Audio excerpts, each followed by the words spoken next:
and we have bad news. The good news is we have that recipe, we have that formula, we have that prescription to rescue the world from the mayhem and the turbulence it is experiencing. But Allah forbid, this formula is on the tongues of orators. This formula is in our masajid. If only you and I can stand up to the test of time and revive the exemplary character of the Nabi of Allah, you will see what impact this will have on the broader world. What I want to speak about, I've been given 8 minutes, and there were certain thoughts that crossed my mind. Sheikh Nu'man earlier on alluded to the new project that Jamia bin Noria, inshallah, would be starting.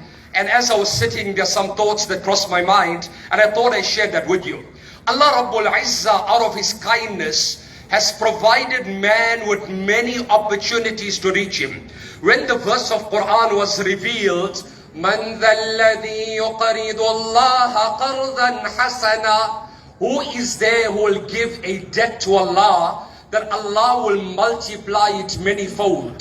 There was one Sahabi by the name of Abu Dahda radiyallahu ta'ala anhu. He comes to the Messenger of Allah sallallahu alayhi wasallam, and he said, "O Nabi of Allah, can I ask you a question? Inna Allah yastaqriduna wa huwa ghaniyun 'anil qard." Did I understand the implications of this verse correctly? Is Allah asking for a loan despite Allah being independent?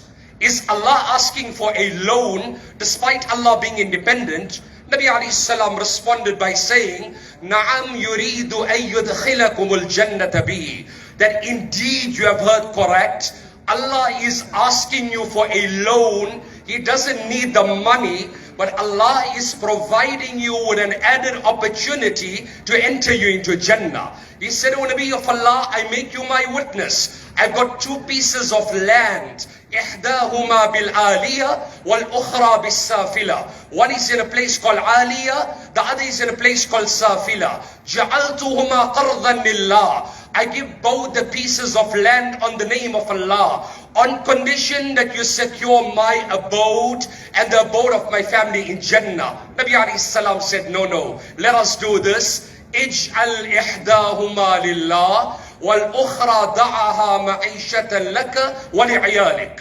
One you contribute on the name of Allah, and the other you keep back as a source of income for your wife and your children and your progeny. He said, O Nabi of Allah, I make you my witness, the better of the 2 gardens for Allah and the other one for myself. Nabi alayhi salam said, then definitely Jannah belongs to you. Long story short, he leaves from there, he comes to this garden, and his wife and his children were sitting in this garden, in this vineyard, and from a distance he looks at his wife and he sings couplets to his wife. I wish you understood the language of Quran. What did he say? Hadaki Rabbi subul al-rashadi ila sabil al-khayri was-sadadi bayni min al-ha'iti bil-wadadi faqad mada qardan ila al-tanadi aqradtuha Allah la'atimadi bit-taw'i la manna wal-irtidadi illa raja'a ad-da'fi fil-mi'adi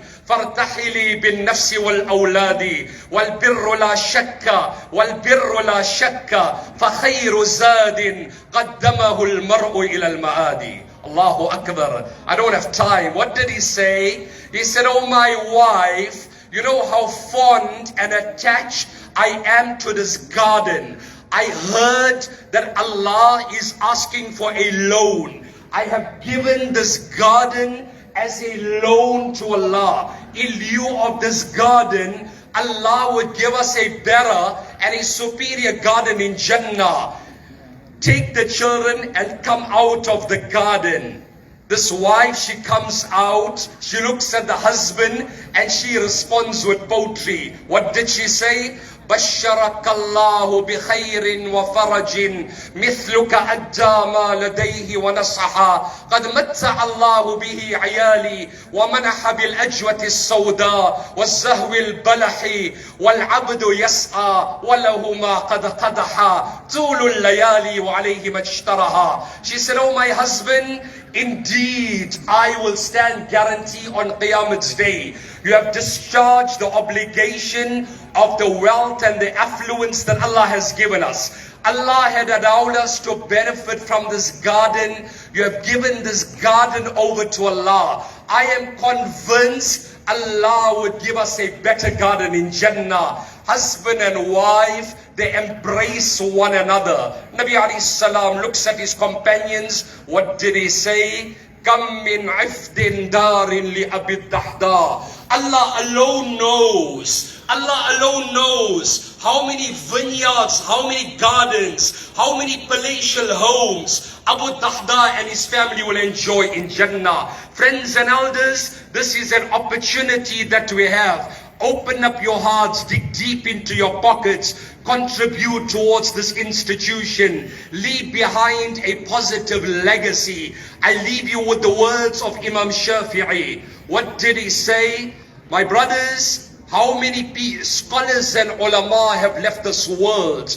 I swear by Allah, it has left behind such a void that can never be substituted. Our Honorable Mufti Naeem, rahmatullahi alayhi, Allah Ta'ala grant him the highest stages in Jannah. In his short life, he left behind such a legacy, like I was mentioning yesterday to some of the brothers, like Jalaluddin Mahalli has written. He said, Allaftuhu fi qadri mi'adil kalimi. Allah had favored me to compile the commentary of half the Quran in the duration that Musa went to meet Allah at Mount Tur, and that was 40 days. What he achieved in 40 days, you and I will never achieve in 40 years. Mufti Naeem, what a legacy he has left behind. And when I think about this giant, the words of Imam Shafi come to mind. وَقَدْ مَاتَ قَوْمٌ وَمَا مَاتَتْ مَكَارِمُهُمْ وَعَاشَ قَوْمٌ وَهُمْ فِي النَّاسِ أَمْوَاتُ. Some people have physically died, but their characters kept them alive. Some people are physically alive, but their character has killed them.